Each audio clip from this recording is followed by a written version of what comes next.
You're listening to If Only I Were Wiser podcast, where Raina Wilson brings together wisdom and raw life stories to provide encouragement and truth.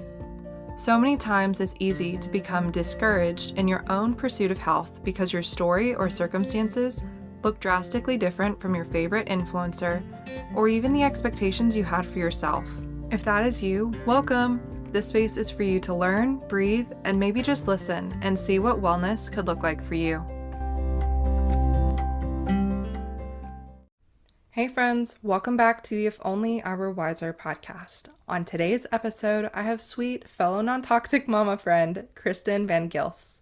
Kristen is a trained graphic designer and photographer turned holistic health guru after going through an autoimmune disease that began in 2018. She is married to her med student husband, Nick, and they live in Indianapolis with their 1-year-old daughter. For this episode, there is no gatekeeping here, so be ready. Kristen lays out her own mold story, which is similar to mine, and how she had to navigate that with her family. She also shares about a debilitating autoimmune disease that she had to walk through and how that's played a role in her now pursuing holistic and non-toxic living. I'm so thankful for the authenticity and vulnerability of this new mama friend of mine sharing her story, so let's dive in. Hello, Kristen. Welcome to the If Only I Were Wiser podcast. Hi, thank you so much for having me. I'm so excited, like low-key so excited for this conversation because I've seen just from your platform that we share similar stories.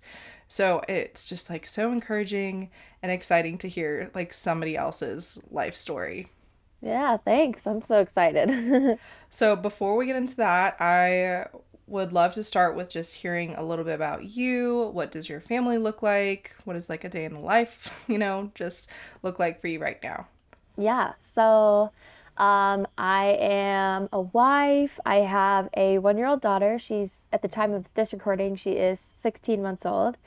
I am a content creator, so I do like a variety of different digital content, graphic design. I'm a freelancer. I also work as a birth and newborn photographer, and then I have my Instagram platform that I make content for, but mostly focusing in the holistic health world. Mm-hmm. And then I work as a stay-at-home mom, and I like to say work because I feel like it totally is a job. Um, like absolutely. So that is like what I do is I am home with my daughter and working on my phone anytime I can get a chance to. But we love to be outside. I love to cook. My husband loves to grill, so we like make a fun combo of like doing a lot of fun meals, and we love hosting and having family over. All of our family except for a couple live like within 20 minutes of us. So we like see them all the time, which is so fun. And then I love listening to like murder mystery audiobooks and stuff like Yes. Oh that. my gosh. Yes. I think the other night I was like watching, what are they, like the I Survived series that was like on TLC, like Yes. it's fine. I'm also, yeah, I'm a huge sucker for like trash reality TV too. Mm. Mm-hmm. Love that. Here for that. Yeah, I can totally relate to some of that. So you mentioned a little bit about your family, and I think on your platform you said that your husband is a doctor. What is it like to like navigate that right now? Is he like full in doctoring? Is he going through residency? I have a friend of mine that's in the middle of all of that, so it's a whole long process. Yeah, it's a very long process. So he's actually a med student still. Okay. So he just finished his second year of med school. So this summer he's starting his rotations in the hospital. So he'll have 2 years of rotations, and then after that he will hopefully match for residency. And his goal is to be a surgeon. So Oh, wow. yeah, it's a very long process, and like it's been a very humbling and trying Mm-hmm. experience to walk through that together. In fact, the first date that we ever went on, he told me, he was like, I'm going to be a doctor, and if you're not cool with that, then we shouldn't pursue a relationship. And I was like, okay, well, Yeah. cool. Thanks for letting me know. But um, he is super dedicated to helping heal people. I think both of us are in different capacities. His is much more technical than mine, with the education that he has, but like both of us are very passionate about helping people heal. And I love that he is in a doctor of osteopathic program. So he actually is getting more of a holistic training than you would in a traditional medical doctor program. Wow, that's super So, cool. yeah. What has it been like to like navigate new rhythms, especially with your young daughter? Like I can only imagine just the adjustment that that would have been. Well, I think that I've heard somewhere, don't quote me on this, but I've heard somewhere that like the divorce rate during med school is like 50% or more. It's like higher than that. And that doesn't surprise me because it is hard. Mm, It is hard to be the spouse of somebody going through med school. So like if anybody's listening to this right now and can resonate with that, like my heart just goes out to you because I yeah. get it. Um, and I think it's because of our like love for each other and also our faith in God that we have that has like kept our marriage strong, which has been so amazing. But it's definitely been difficult and hard, like with a daughter. And part of our story is that we lost our home to mold. Um, right at the start of his second year, which the second year of med school is the hardest year. And so Mm, he had to navigate all of that in the midst of tests and exams and like the hardest lectures of his life. And yeah. it's been a crazy, crazy year for us just going through that, walking through it together. And I think, Mm-hmm. um, yeah, I can't remember where it was, somewhere on social media recently. I saw this post that was like, people talk about how marriage is supposed to be like 50-50, like one person gives 50% and the other person gives 50%. And it's not like, False. not true No. because some days one of you might only have 20 to give. So then the other person has to make up for the extra 30 that's missing, right? So I feel like that has been like a good descriptor of what it's been like for us because some days like I feel like I'm at like a 1 or a 0. So he has to give 99 or the other way around, you know? And there's a lot of times when I don't want to. So yeah, I mean, by God's grace, like we are doing great, even though it's been hard. And I'm grateful that he's starting his rotations now, which means he's out of the classroom finally. So no more like crazy exams every week. And he's actually getting that hands-on experience that he's been looking forward to. So Yeah. I can totally empathize with what you said your like one of your first dates were because my husband had a similar sentiment and he was just like, "Hey, like I'm leaving for the army in 6 months. We can either do this or we don't."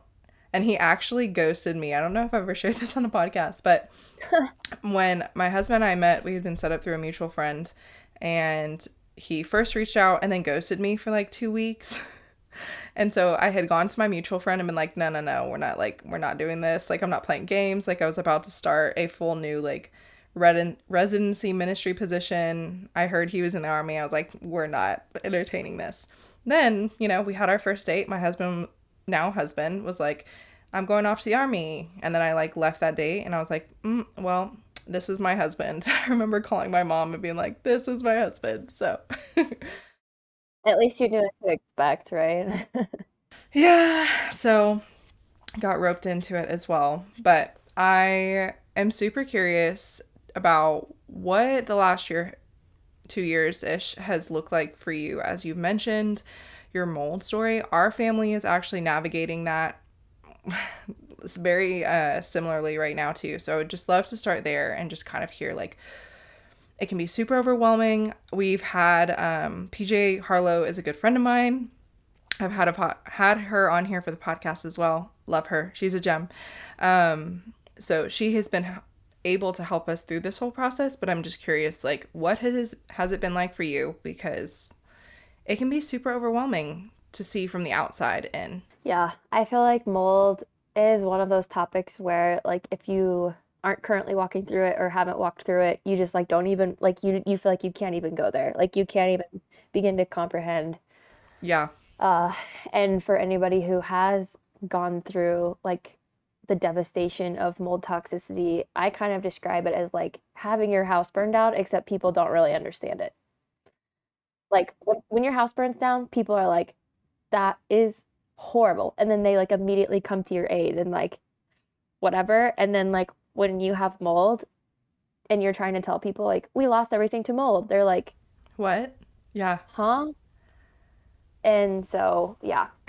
So basically what happened for us is I guess I have to like backtrack a little, but so we bought our first home in January of 2021. And it was a fixer-upper, which we were planning to do ourselves right when my husband started med school. We were very ambitious people, like having a lot on our plate. But so he started med school that summer while we were working on renovating our house ourselves. And at the same time, I found out I was pregnant. So there was Yeah. a lot that was going on.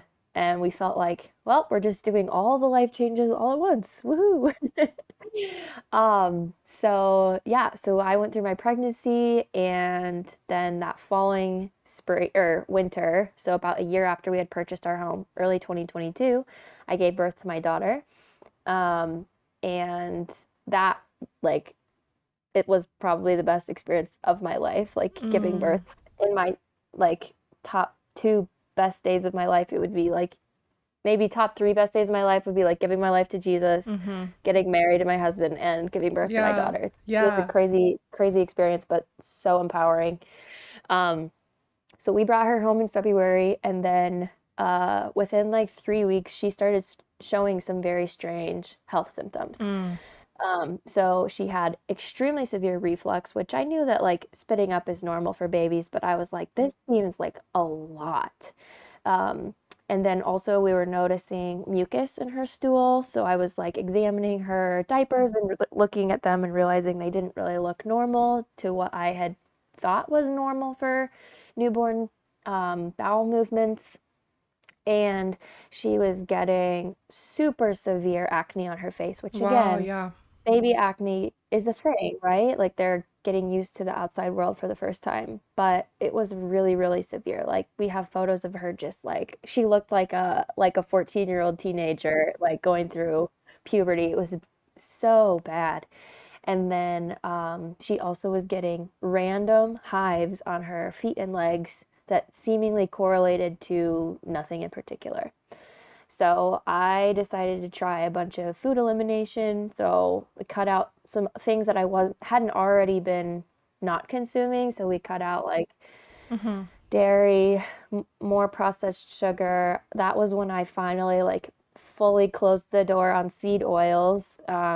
Haven't really looked back since then, but just like walked away from a lot of different food groups that I thought maybe were irritating her system: soy, peanuts, corn, a lot of stuff. And her symptoms cleared up a Mm-hmm. little, but not enough for me to feel like that was really the issue.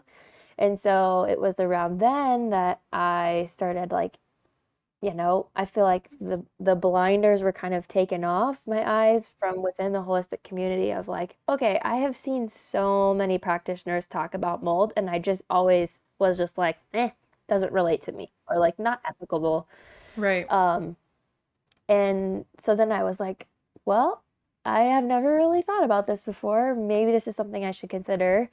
And it was around that same time that the weather was warming up around like April and May, and we had like several really big thunderstorms that came through our area. And so I remember thinking, like, I feel like our house smells a little bit musty, which was a smell I was familiar with having grown up in an old home in Indianapolis. To me, I just thought, oh, that's just the smell of an old home. But with my new like Mm-hmm. thoughts about mold, I was considering maybe this is something we need to look into further. So we ended up doing an ERMI on our home. We hired PJ because we saw that we had Chaetomium globosum at 600 times the healthy limit in our house. Um, and it Yeah. was just like, oh, like, okay, this is definitely an Right. issue. And after we talked with PJ, it was like, no, this is a really big issue. And this is one of the types of mold that puts off some of the nastiest mycotoxins and can do some of the worst health harm. So it was after that conversation with PJ, and we ended up talking to a mold inspector who we literally just like verbally explained to him over the phone, like some of the things that we were seeing in our home. Yeah. And also, my husband went down and took a look in our crawl space because that was, we learned that crawl spaces have a tendency to be an issue. He went down and found mold right near the intake for our HVAC. So there was a leak, there was water damage, there was mold, visible mold, and it was right where the air gets like sucked in for the air conditioning. So we realized that our whole air conditioning system had been blowing mold throughout our home, and it was coming out the worst in our daughter's nursery. Um, and so the next day we like left. We left our house and we went and moved in with my husband's parents.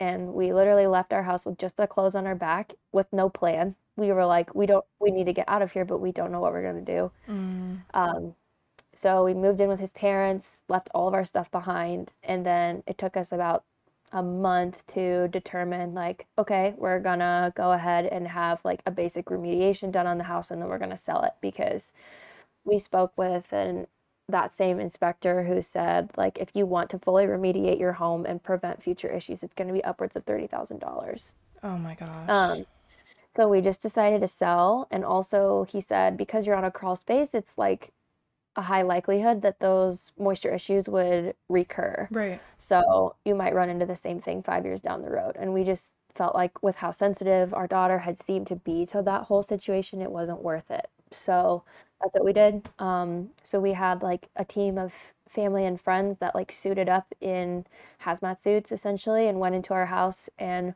pulled out the few things we felt like we could salvage, which was, things that were made of metal or um, sealed wood and like ceramic, like our dishes Mm-hmm. and stuff like that, a lot of our kitchen appliances.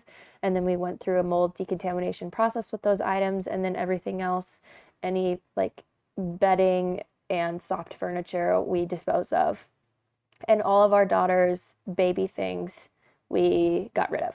Yeah. Every single thing, every pair of clothes, every toy, every stuffed animal. We kept nothing at all of hers, which was probably the most devastating part of it all for me. Um, and so then that process took several months because we had a storage unit that we were using as like an intermediate location Right. for our things that we were cleaning, and we were living with my in-laws and then trying to sell our house and then look for a new one. So all of that was going on while my husband was in school. Um, and yeah, so it was really tough. It was really hard. And then this past January, well, we sold our house in November, and then Okay. this past January, we were very blessed to find a new home after a very long and tedious home search, which we were having all of our offers contingent on mold testing, and we even had to rescind an offer on a house because it tested Wow. positive for black mold. So we were very Yeah. fortunate to find um, a house that fit the bill for what we were looking for, was in our price range, and did not test positive for any mycotoxins. So, Yeah. um, yeah, so now we are in our current house and we have been through a lot in the last year, but I think we're all just extremely grateful for our health and our safety. And within 3 weeks of moving out of our moldy home, all of our daughter's symptoms cleared up. And we were able to reintroduce all of those foods within a couple of months. And everything, all of her other symptoms went away. So that was crazy. Wow. That is incredible. I'm glad that you guys are safe. It's so funny that you mentioned like the house fire situation. I don't know how similar you are or how familiar you are with my story, but our house did burn down, was struck by lightning when I was in high school, and we did lose everything. But I've literally had that conversation with people trying to explain this mold process because we've really gone through what you've walked through. Um, we still have to go through our home. We live on base in military housing. So, like, they are actually performing at the time of this recording, like, our second remediation, which we're not going to move back into the house. But the Army has to do its thing because they're going to probably put another family in that home. Yeah. And that's just going to be the nature of it. But I definitely can empathize with the process of like going through my son's stuff and, saying goodbye to like our wedding things and, like all of the things that I think you hit the nail on the head. Like it would be so much easier if you had this like catastrophic flood or house fire or whatever when, mold can be just as Hmm. toxic and people don't Hmm. understand that. Yeah, and the thing that's crazy too, like when you kind of think about like a house fire or a flood compared to mold, is to some extent you feel like it's your choice on what you keep and what you don't. So there feels like there's all this extra added pressure and guilt even of like Yeah. Well, if it had been a fire, then I would have been left with no choice and I would have had to just say goodbye to it all. But then when it's mold, Right. it's like every family, every individual has to kind of decide like what's worth it to me to try and keep and potentially contaminate my next home. So then you're like, Right. I feel like I have these thoughts all the time of like, well, what did we make the right decision on throwing away every book that we owned, or was that like Mm. too legalistic? And I don't know. It's Right. hard when you feel like you're trying to make the decision about Mm.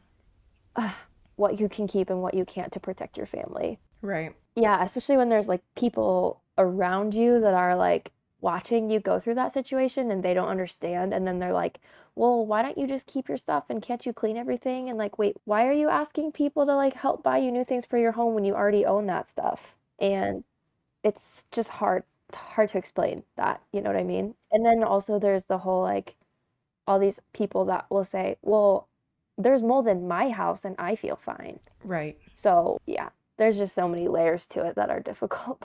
Mm-hmm. And I think you can speak to it. Like, I think this, at least for my husband and I, it's been this place of like protecting our hearts because we lived in the house for 3 years. I was pregnant in the house with my son, and I felt like crap since we moved in. Like, we knew the house stunk, like that mildewy smell since we moved in.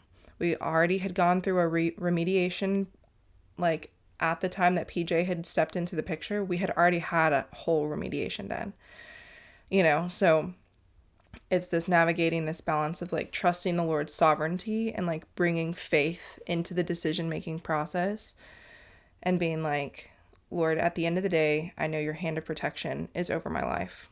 Hmm. I'm going to make the wisest decisions that I can. But if that means like tossing all of my son's books that we got at his baby shower, because I don't want to run the risk of, yes, they've never been opened, but they were in the immediate contamination area next to our HVAC system, like, yeah, I'm going to put those on an Amazon list and like offer it up to our family and friends and be like, hey, like if you'd like to replace your books, like write a note. These are all, like these are all the things that we're walking through. But it's definitely been for our family just a place of spiritual surrender because you're right. Like Yeah. it's hard in trying to make these decisions because at the end of the day, there's no right, there's no right way, either way you spin it. Hmm.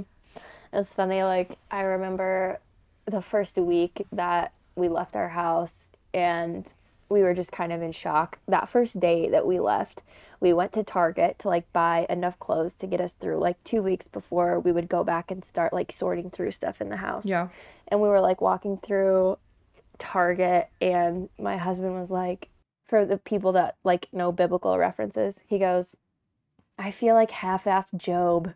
And like I just like couldn't help but laugh because I was like, Right. I mean, you're not wrong. And we ended up going back to that like part of scripture so frequently and just like reminding ourselves that like one of the Mm, most faithful people who just like thanked the Lord continuously was the person who had everything taken away from him. And I was like, Job had his wife and kids taken away too, and that right. fortunately has not happened to us. So it could always be worse. And I'd rather it be mold than death, you know? Mm-hmm. Yeah. What encouragement would you give to people on the outside? Like, I know you've shared on your platform, like protecting this space of your health journey with wisdom and discernment. And I totally agree because, like, there are, like, prior to our family walking through this, I never would have, like, I had my blinders on. I never would have taken mold into a factor into, like, our overall health. But I remember even PJ encouraging us, like, be wise in what you share because for people that have not walked through this or are not in a place to add this to their level of capacity and whatever that looks like, it can be super overwhelming and Hmm. scary and just all of the things. So, how would Hmm. you encourage someone, I think maybe on the fence or is like listening to this episode and thinking like, wow, this is a lot, but maybe I could possibly step into this space of Hmm. starting to ask questions. Well, something I talk about a lot on social media is that like my whole like platform is dedicated really to toxin-free living education. And that is like a pretty large umbrella that covers a lot of different things since like toxins can be physical or mental or spiritual. and or relational. So it's not just phthalates and parabens that we're talking about here, but a lot of different things. Yeah. Um, and I personally think that fear is one of the biggest toxins that we can introduce to our life. So if we if somebody is trying to pursue a toxin-free life and all they do is think about all of the negatives and spend their life afraid of all the things that could harm them, I think ultimately their quality of life is going to suffer more significantly by constantly being afraid than by like actually Yeah. getting rid of toxins in a way that protects your mental space as well. And as a Christian, I think I have this foundation that like not everybody has, right? Of the peace that passes all Mm-hmm. understanding. Being grounded in scripture and grounded in my faith in Christ is something that like I would not trade for anything else. And if I had to surround myself with every toxin, if I had to live in the most moldy home of all time, surrounded by 5,000 Bath and Body Works candles, if that's what was required of me to have a relationship with Jesus, I would do that in a heartbeat Yeah. because that eternal peace is something that I wouldn't trade for any level of toxin free living, right? Mm-hmm. Um, but that's not an answer that's gonna like like sit well with everyone, right? So on a practical level, when it comes to like thinking through this fear topic and how to think about mold, um, this big scary topic that a lot of people want to just let go in one ear and out the other, but maybe there's this thing that's in the back of their mind saying, hey, maybe you should reconsider and think more about this topic. Yeah. I think one thing to keep in mind is that there's an estimated, right, 70 to 80% of homes in the United States have water damage mold that are affecting people's health. So, like, if you're listening to this podcast, like, the odds are that you have water damage mold in your house. Right. But that's not something that you necessarily need to suddenly freak out about because an estimated only 25% of people in the United States have what's called CIRS, which is hypermold sensitivity. And so people with CIRS are the ones who are going to react very strongly to that mold. And we believe that our daughter has that. My husband and I don't have it. So we tested for it. There's like a visual acuity test that you can take online that will test you for CIRS. Mm-hmm. And neither of us have it. And I mean, there was certainly things about our health that were affected and impacted by living in mold, but neither of us were like bedridden. Um, like we realized after Yeah. moving out that we were like sleeping better, eating better, libido was better, like a lot of different things that were impacted by it, but we weren't like dying. Our daughter was super sick. We weren't. So it's only really 1 in 4 people that are going to be really, really sick from mold. And I think that's an important thing to remember is that you might be living in mold. You might be living in a lot of mold, and you, the odds are that you are still going to be able to function decently well. Um, and so not everybody has to take the ultimate, like, conservative approach when it comes to mold prevention or mold testing. Because of our daughter, we felt like we had to take the most conservative route possible. Right. But if we had found mold in our home and none of us seemed to be very impacted by it, our like response to that would have probably looked a little different. And so I think that's like my number one encouragement to people is like don't just freak out because you're like worried that your house has mold or like if your house smells musty or mildewy, don't just write that off as a death sentence because the majority of people Right. are and have been living in mold for the majority of their lives and are functioning the way they are, which might not be optimal, but like livable. Yeah. So it's really the people that are like feeling like I cannot live my daily life right now, and I think it might be because of mold that I would say you probably want to, dive into this on a deeper level. But the other thing that you have to remember is that it is a process. It takes a long time to work through a mold situation. It's not like an overnight solution. The remediation, the inspection process, remediation process, decontamination process, it takes so, so long. And the healing takes a lot of time too.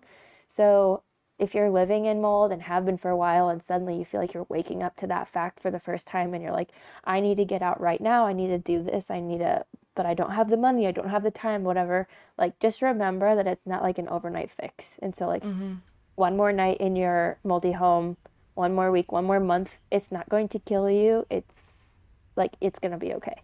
That's super encouraging because that's the exact conversation that my husband and I had as we Yeah. navigated finances, and we live on military housing, so we can't just pack up and leave, especially because we had a remediation. I use that loosely.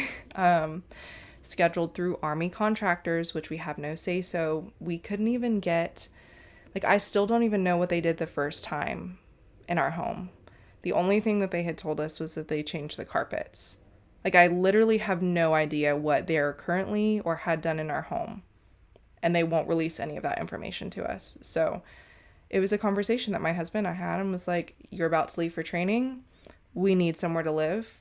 We're going through all the Army aspects of like fighting it this time. And I say fighting it loosely because they get to decide where we live. But I think you hit the nail on the head earlier. Like, I've had this blessing of a peace that transcends all human understanding because I've had friends that have been lovingly like, oh, well, why don't you pursue like restoration, or, are you going to look for financial compensation? And it's like, in the midst of all of this, it's a long process. People don't understand it's a long process, especially if you want to do it as holistically as possible and you're using discernment and just navigating the emotional aspect. It's a long process. It takes a lot. So I definitely can relate in saying like there has been a peace that I've just trusted the Lord in the midst of this, and saying like goodbye to the things that we need to say goodbye to, saying yes to the things that I'm worth assuming risk, and they're probably going to be a little risky. Like, I'm keeping my Bible that my dad gave me because yes, can I replace it? Is he alive to rewrite the note? Like, these are replaceable things, but like in discernment, it's walking through like, okay, I'm going to assume risk. There are other things we're going to just throw on the curb and tell people like, please don't take them. But it's a whole process. And I'm definitely thankful for the Lord's sovereignty in protecting some of those areas of my heart too. Yeah, that's good. One of the most helpful pieces of advice that PJ gave us when we were talking with her was that, like, when you're walking through mold decontamination, your goal should be excellence, but not perfection. Because if your goal is perfection, you're going to be disappointed the entire time because you're not ever going to get it perfect. But if your goal is excellence, then you're going to leave margin for yourself to be able to keep the things that really are important to you, that you feel Yeah. like you can have some level of risk, knowing that you've done your absolute best decontaminating everything else. Yeah. So that really helped put me at ease because I feel like in my mind, PJ is like the gold standard of the Yes. conservative approach to Right. decon. And hearing her say that the goal was excellence and not perfection, it kind of made me go, ah, okay, it's going to be okay. Yes, absolutely. And that's the same reminder that she gave us and we walked through similarly. So I love her. I'll plug all of her stuff again because we love her. Yes. Um, I'm curious to hear if it had any part in your story, timeline wise, but you also mentioned another huge autoimmune health aspect to your story. Was it running in conjunction with mold? Did this autoimmune issue kind of bring you to the holistic space, or what was it like for you to get started here? Yeah. So my descent into autoimmune disease was very unfortunate in that so my husband and I, we got married in college, and we were both pursuing the Lord very persistently and wholeheartedly during that season. So we waited to be sexually active until we got married. So then we go on our honeymoon, and I got a urinary tract infection on the second day of our honeymoon because nobody like warned me, you know what I mean? Um, so Yeah. yeah, so I got a UTI. It was so severe, and we were in our Airbnb in the Dominican Republic, and I was literally in the shower or in the tub, like screaming and crying. And my husband had to FaceTime my mom because he literally did not know what to do. And he like called my mom, second day of our honeymoon. He was like, Robin, I'm sorry to call you. And I know that you probably don't want to hear from me right now, but Kristen is really sick and I don't know what to do. Oh my So gosh. that was so hard because that like kind of derailed like our whole honeymoon and I ended up getting an antibiotic while we were there that my husband like got for me at a local pharmacy Mm-hmm. because he spoke enough Spanish to like kind of figure out what he wanted to get. And I had zero holistic inclinations at that time. And that Okay. was in 2018. So like literally no nothing except that like my mom was like sort of a scrunchy mom growing up. Like we would have like oscillococcinum for if we had the flu or something like that, but like we were like a Dayquil, NyQuil loving family and like Yep. all the things. So anyway, um so I got on an antibiotic in the DR. We come back from our honeymoon. I'm still having symptoms of this UTI. And basically it like lasted for like that entire summer, our first summer of marriage, and we were in between our junior and senior year of college. I was like dealing with a low grade UTI the whole summer. And I just was like, I'm not like I knew enough to know like, hey, multiple rounds of antibiotics, not great for you. So Yeah. I was like, okay, I don't really want to go on more antibiotics. So I'm just going to wait it out, see if I can just drink enough water and cranberry juice because I didn't know anything better than that, and just see if it'll go away. So obviously, like intercourse was extremely painful for our first few months of marriage, which was so tough and hard and like just, yeah, like that's not what you want as a newly married couple. And so basically, like to make a very annoying and long story short, I went to like multiple doctors during the following months to like have my low grade UTI looked at. And every time they would test me for a UTI and say, well, it looks like you have a tiny little bit of infection, but we'll just go ahead and prescribe you another antibiotic. So I was on multiple rounds of antibiotics, and the test results of UTI was never really high at all, ever. And looking back, it turns out that most likely they were testing positive for bacteria that was external, not internal. So it was literally just like labial bacteria that was tested. Yeah, just regular stuff. Yeah, that they were like, well, it looks like you might have a UTI, so we'll just put you on more antibiotics. So I was on multiple rounds of antibiotics, still dealing with the symptoms. So, like painful urination, bladder, burning, all of that stuff. Several months later, I was hospitalized with a kidney infection because it had lasted for so long. And basically was in the hospital for 4 days and they found like barely any infection, but like my kidneys were on fire. And they just like couldn't really figure out what was going on. So I ended up going to see a urologist who listened to my whole health history. He was like, "Well, it sounds to me like you have this disease called interstitial cystitis, which is inflammation of your ureters, uh your sorry, let me backtrack. It's inflammation of your urethra and your ureters." And he's like, most people can't get rid of it. And here's a pamphlet on what has been helpful for some people, but some people also find nothing helpful. So good luck. And then we left. What? Yeah. And I literally started bawling because I was like, my life is forever ruined. I was like, I'm never going to be able to have comfortable sex. Like, I'm going to be crying every time I pee for the rest of my life. Like, I was devastated. Oh no, So then I started yeah. just doing some research on my own, like trying to see like what people do when they have this disease called interstitial cystitis. It sounds like the name of an alien or something. And a lot of people online said like, "Oh, I cut out gluten and it really helped me." So I was like, "Okay, I could try that, probably." So I like half-heartedly tried cutting out gluten for a while and it helped. But then I loved fast food and I loved junk food, so then I would cheat and then I would have a flare. And so then I kind of started putting the pieces together of like, okay, gluten definitely seems to be a problem for me. So I cut it out completely a couple months after that. And that for me was the start of Mm, entering into the holistic world, was going gluten free, which I feel like that is kind of the story for a lot of people is they start like thinking about diet really for the first time ever and then they just like uncover this world of information. yeah. Um, but yeah, so I started making some serious diet changes. So first it was gluten, then it was processed sugar, then it was limiting dairy. And then I cut out nightshades for a while and certain acidic foods because it seemed like lemons and tomatoes were really bothering me. And then that led me to like reading about toxins for the first time, Mm-hmm. like in personal care products, like reading about fragrance because I was just trying to learn like what kinds of things in my environment are causing inflammation because I have an inflammation-based disease. So I Yeah. started researching like what causes inflammation. So then I started running into things like phthalates and parabens and sulfates and all of those things.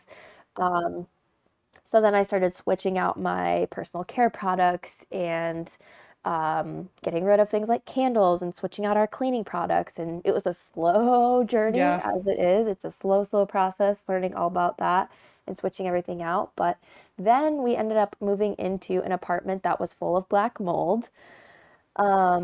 And we like saw it everywhere. We smelled it everywhere. It was an absolutely nasty place. Oh Um, no. and we didn't know anything about mold back then, except that like, Okay. oh, it's probably bad.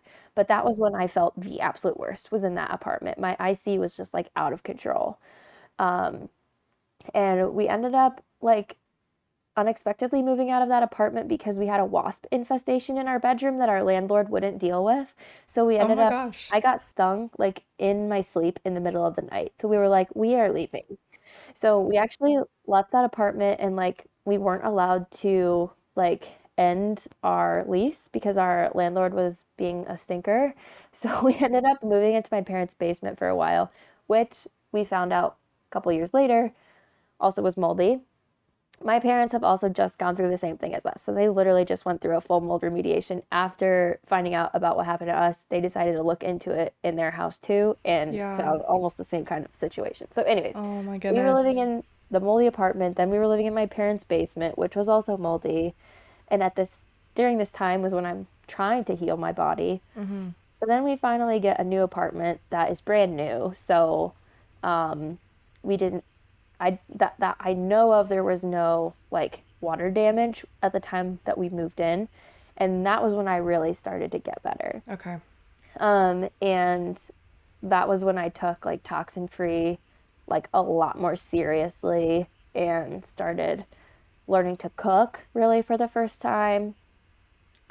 Started just really diving into more of the science of it all and also convincing my very scientifically minded husband that I was right about all of this. Yeah. And he was watching me heal myself and he was very impressed, you know? And I think that was like a huge pull for him towards the holistic world too, was just seeing like my determination and just like all of the things I was doing for myself that were working. Um, and so then it was around summer of 2020 that I entered remission and had no more flares after that. Um, and so then we moved from that apartment into our home that ended up having the mold issue. But my IC never like flared up again, and I think it's because I had at that point all of the like foundational aspects of health in place. That Mm. my immune system was like strong enough to fight the overwhelming amount of mold that we were living in without knowing it. Mm-hmm. Um, and I feel very grateful for that, that, you know, I was exercising, learning how to drink water with proper minerals, eating the right foods, sleeping enough. My drainage pathways were working, Yeah. plenty of bowel movements, all of that stuff to help like support baseline health so that when we did move into mold, my body didn't freak out.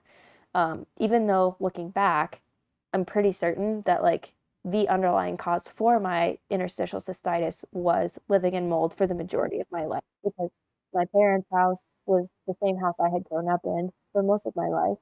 We lived in Thailand for a few years, which the city that we were in was one of the most polluted cities in the world.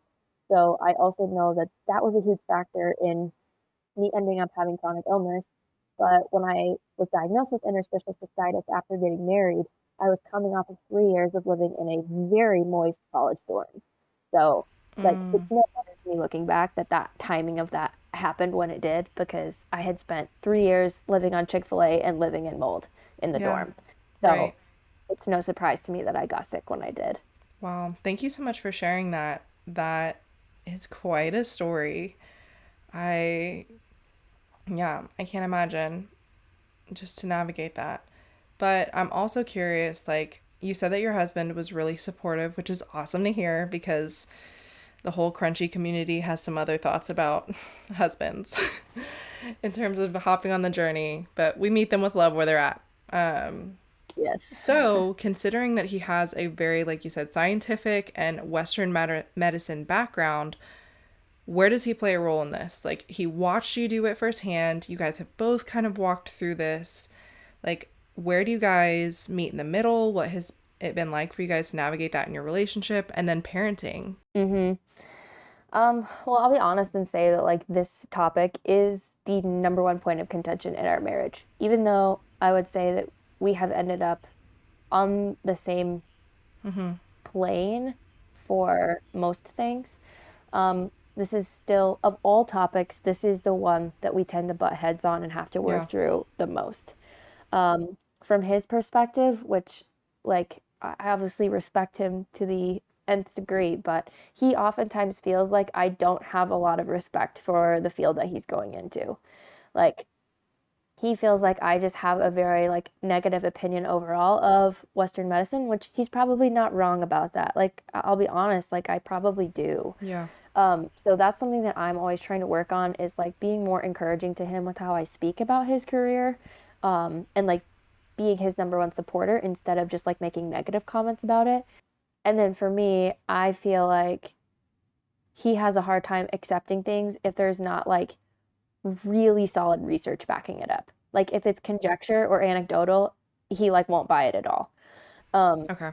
which I'm much more open to like anecdotal evidence just because that is a lot of what the holistic community views as evidence is like this is my experience. And then we have 10,000 people that have all had a shared experience, so then we can come to somewhat of a conclusion of like this is how it happens or this is how it works, even though the science community would say that's not legit because you haven't done an actual like study. Controlled study Exactly. and all the But things. like in the like to their benefit, like they're not wrong. Like when you Right. look at it from a statistical standpoint, like anecdotal evidence is not evidence. Mm-hmm. So anyway, we do butt heads on this often, and it has taken a lot of humility, and we still mess up in how we communicate about these things. But I think that when it comes to like how we relate to each other in our marriage in regards to these things, we lean into this concept of like biblical submission coming from both ways, right? Like there's this like idea that like Yeah. oh in the Bible like women submit to men full stop, but like I don't think that's the full picture, right? It's like in the same breath that Mm. Paul tells women to submit to their husbands, he also tells husbands to love their wives. And like if you think about that, like how men and women emotionally are different, he's really saying the same thing. Because what do men need to feel Mm-hmm. like they're thriving is like respect, and what do women need to feel like they're thriving is love.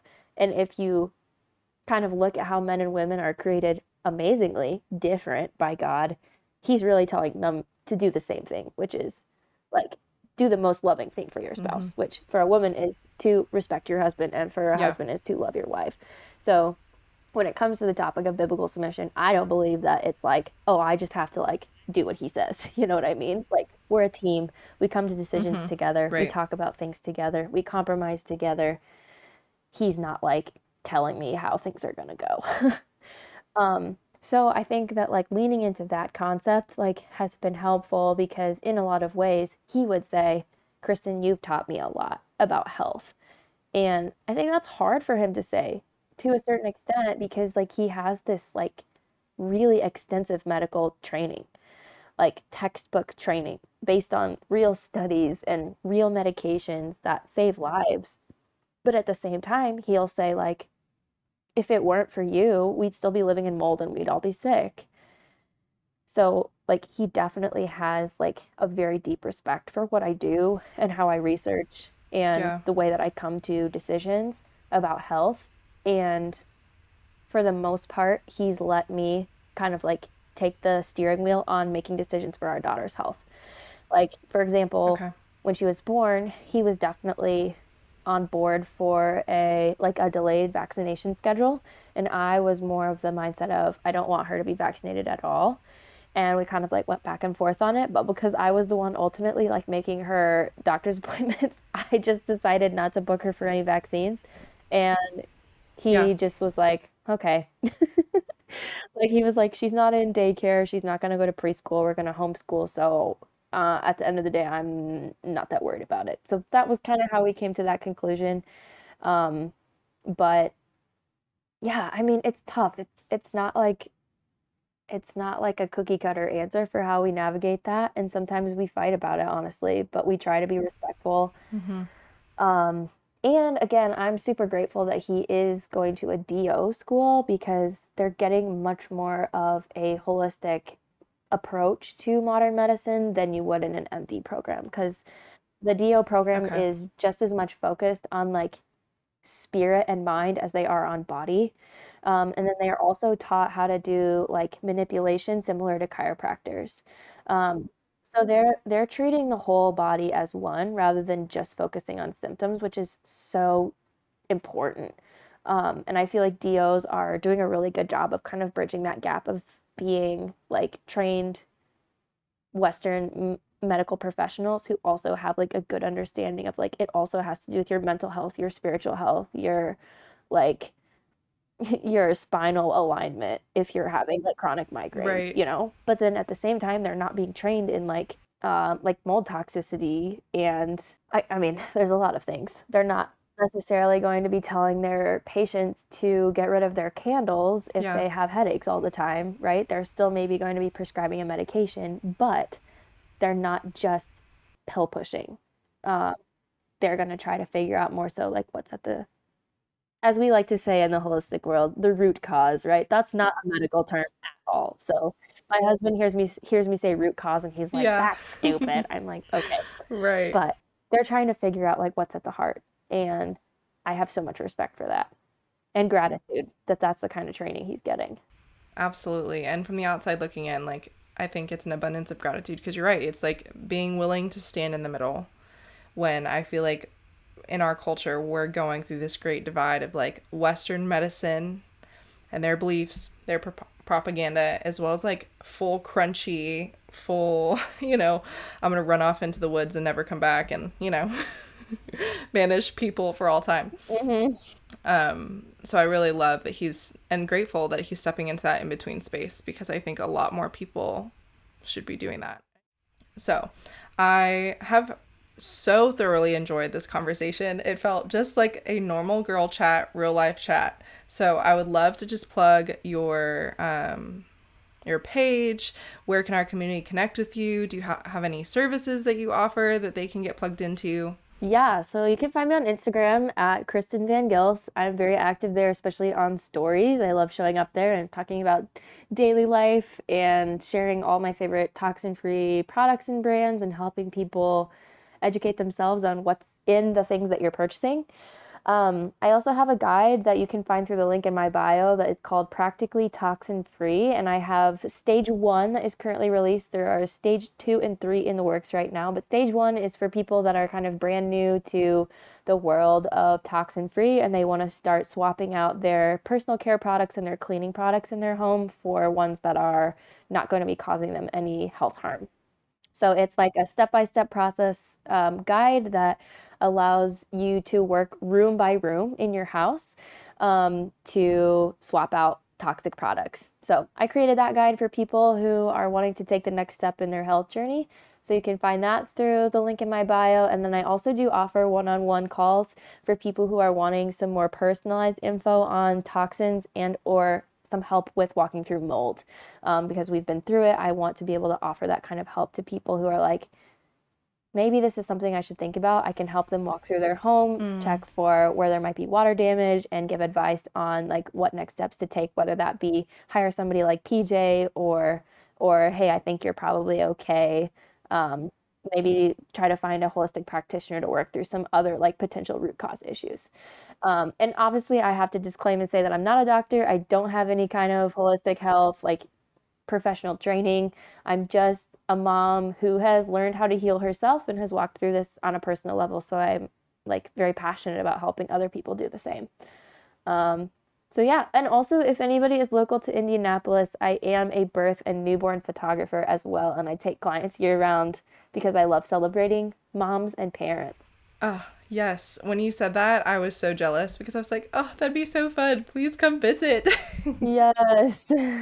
Awesome. I will link all of that stuff. I'm so excited and just know that you're a wealth of wisdom in this space and we need all the moms that are just doing the research, making wise decisions for their families and encouraging others. So, Kristen, this has been such a fun conversation and I'm so thankful for you sharing, first of all, sharing your story and being vulnerable and open and trusting us with that. And then just continuing to serve this community really well. Thank you so much. Thank you so much for having me on the podcast. This was such a blast. Of course. Well, we'll catch you guys in the next episode and stay in touch with Kristen. This episode of If Only I Were Wiser has ended, but be sure to subscribe for more episodes so you don't miss any encouragement. And don't forget to rate and review so we can continue to build our community and share more about topics that will be healing and helpful for you. See you in the next episode.